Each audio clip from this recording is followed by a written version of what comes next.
Harry Taco Bowman, indicted for murder, attempted murder, and violent racketeering acts, including kidnapping, extortion, firebombing, and drug dealing, all on behalf of his outlaw nation. During Bike Week in 1992, Taco ordered a kidnapping. The man was a friend of an outlaw who punched a member. Once captured, he was thrown off the balcony of his third-floor hotel room. By the time he targeted Daytona and Bike Week, his record preceded him. Taco had tangled with the mafia. He'd said no to the federal government. He'd made an example out of a suspected snitch and vowed to go toe-to-toe against the outlaw's most hated rivals, the Hells Angels. He controls an organization that has hundreds of members that are, on his say-so, will go out and do violent things. If they were going to assault members of another gang, like they did, and take a war wagon and 100 members with guns, you had to get permission from Harry Bowman before you did that, and he gave it. The bombings, the murders, the extortions, the kidnappings, all came from Taco, and everything always pointed to the top.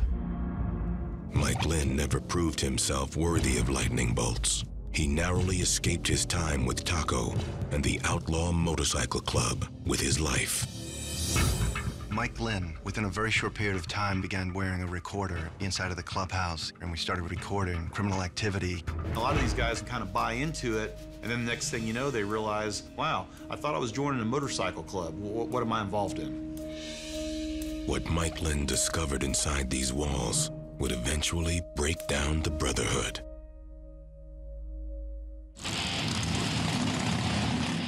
First couple weeks, we'd start talking about doing all this surveillance on the Warlocks. The Warlocks had come into South Florida with an allegiance to the Outlaw's sworn enemies. They were selling drugs on behalf of the Hells Angels in Florida. Taco had made it clear that Florida was now outlaw territory.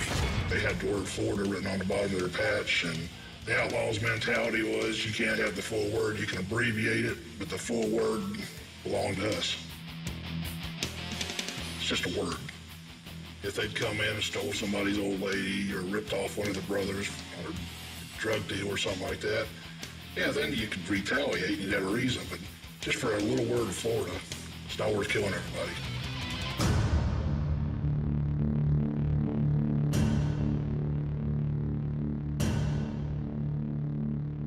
On October 18th of 1994, members of the Daytona Beach chapter of the Outlaws Motorcycle Club went down to Brevard County. They built a bomb out of 5-gallon jerry can full of gas with a PVC pipe filled with black powder, threw it through a window of the club and blew the club up. The clubhouse burned to the ground, but no one was hurt. I did a lot of soul searching, and finally I contacted the FBI. They didn't believe who I was. Mike Lynn had only been a member for 3.5 months. I remember the first conversation that I had with Mike Lynn. He said, I'm not going to go to jail for these guys. You know, you're not going to believe the kind of criminal activity that these people are engaged in. They're going to kill somebody. Somebody's going to get hurt. What neither man knew at the time is that Taco Bowman had already ordered hits, had already killed a warlock in the name of his club. He's a real violent guy, probably the most violent international president that they ever had. And with violence comes respect. And he definitely was a guy that would go in and get his hands dirty. November 28th of '94, members went up to Chicago and blew up the Hell's Henchmen clubhouse. We learned shortly after that they had built another bomb, and they were carrying this bomb around South Florida. I knew who Mike Lynn was. I didn't, however, know how credible the information would be. Initially, he brought pictures of the inside of the clubhouse. He identified members, identified associates.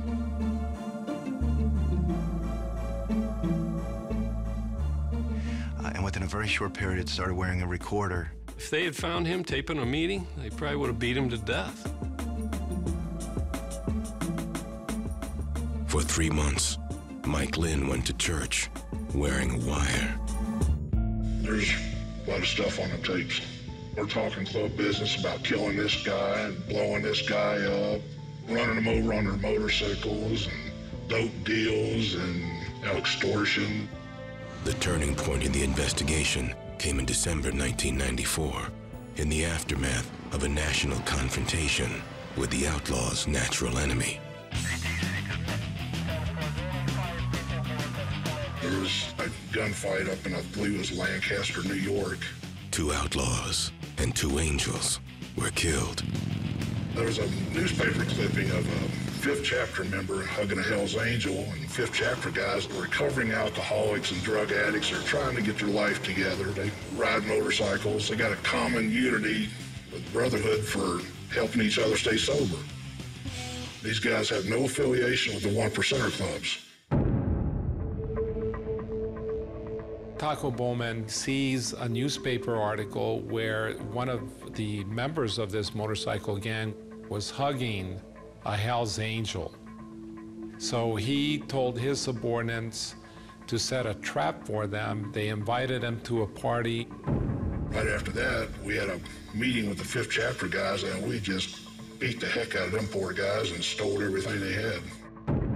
They beat them senseless, took their patches off, and told them that if they ever saw them in Florida, that they would kill these individuals. They actually took the president of that motorcycle group, broke his legs. He made it out to the road and then just collapsed. Anything like that has to get approval from up top. You don't just go out and do something on your own, because there's consequences on it. You might have started a war that we'd had with another club that you shouldn't have done, you know.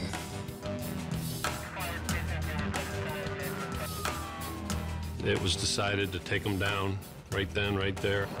When the bus went down, I went out, opened the doors for the FBI, and they led me in first in handcuffs and displayed me like I was a convict, just like them. They went to jail, and I went to a nice hotel room out in the airport. That morning, the brotherhood began to crumble. We put together a racketeering indictment against about 22 members of the Outlaws. The RICO Act allows the government to go after criminal enterprises and charge the leaders with crimes they order, as well as commit. Prosecutors get 2 hammers out of this. They get to come in and they make a motion before the trial to seize assets. We're going to strip you of all your money. You're not going to be able to afford an attorney. And when we convict you, you're going to do so much time you'll never see daylight again. That scares some people into cooperating. Before the trial even began, Daytona's chapter president joined Mike Lynn, testifying for the prosecution. Once that initial one who cooperated, they started looking over their shoulder, like, who's next? It had a domino effect. Each indictment led to cooperation from another outlaw. Brotherhood became a foreign word to them. The guys that rolled, they got reduced sentences for their cooperation, which I don't believe was right, because they murdered a fellow outlaw and kind of got off scot-free on it. Jimmy the Pimp, they didn't like him, they killed him. You know, they went after Big Duck to kill him. By 1997, they had enough evidence and testimony to go after the ultimate outlaw. Mike Lynn wasn't alone. Many of the guys he helped bust ended up cooperating with the government against their president. Mike Lynn hurt them initially, but there were so many people cooperating, Mike Lynn became an afterthought. That's when they're like, holy cow, look at this. We're losing control here. All these brothers are cooperating with law enforcement. Guilty of 8 counts of racketeering. He now resides in a federal prison near Orlando, just a 90-minute ride from Daytona Beach. But that's a stretch of road Taco Bowman will never see again. He's serving 2 life sentences with no chance for parole.